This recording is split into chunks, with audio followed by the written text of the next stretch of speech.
નમસ્કાર મિત્રો, હું છું દિનેશ સોલંકી અને આજે આપણે વાત કરીશું કોડીનાર શહેરની. કોડીનાર શહેરની અંદર મોડી રાત્રે એક 4 માસની માસૂમ બાળાને શ્વાને ફાડી ખાધી છે. હાજી મિત્રો, શ્વાને મતલબ કે કૂતરાઓએ ફાડી ખાધી છે. આ દુઃખદ ઘટના ઘટતા જ જે આ બાળકીના માતા પિતા છે તેમના હૈયામાંથી રુદન સમાતું નહોતું, પરંતુ શ્વાને જે પ્રમાણે કહી શકાય કે આ માસૂમ બાળા છે તેમના પગ નોચી કાઢ્યા હતા, શરીર ઉપર નખોના નિશાન હતા.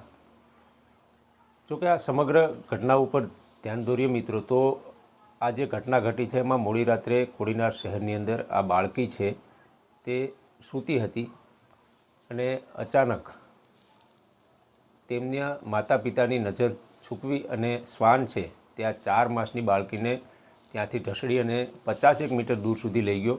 જોકે માતા પિતાને ધ્યાને આવ્યું અને શોધખોળ કરી, પરંતુ ત્યાં સુધીમાં આ માસૂમ બાળકી છે તેમને આ શ્વાન છે તેમણે ફાડી ખાધી હતી.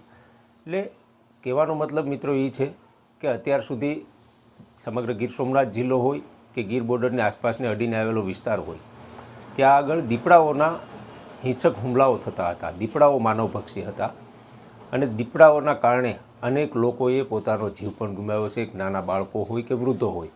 પરંતુ હવે શ્વાનોથી પણ કાળજી રાખવાની જરૂર છે, કારણ કે આ શ્વાનો છે તેઓ પણ હિંસક બન્યા છે અને તેમનો જ આ સૌથી મોટો જે દાખલો કહી શકાય કે પોતાના માતા પિતાની નજીકથી આ બાળકીને શ્વાન ઉઠાવી ગયું અને ત્યારબાદ તેમના પગ નોચી કાઢ્યા, તેમના શરીર ઉપર નખોના નિશાન હતા અને બાળકી આખરે પોતે મોતને ભેટી હતી.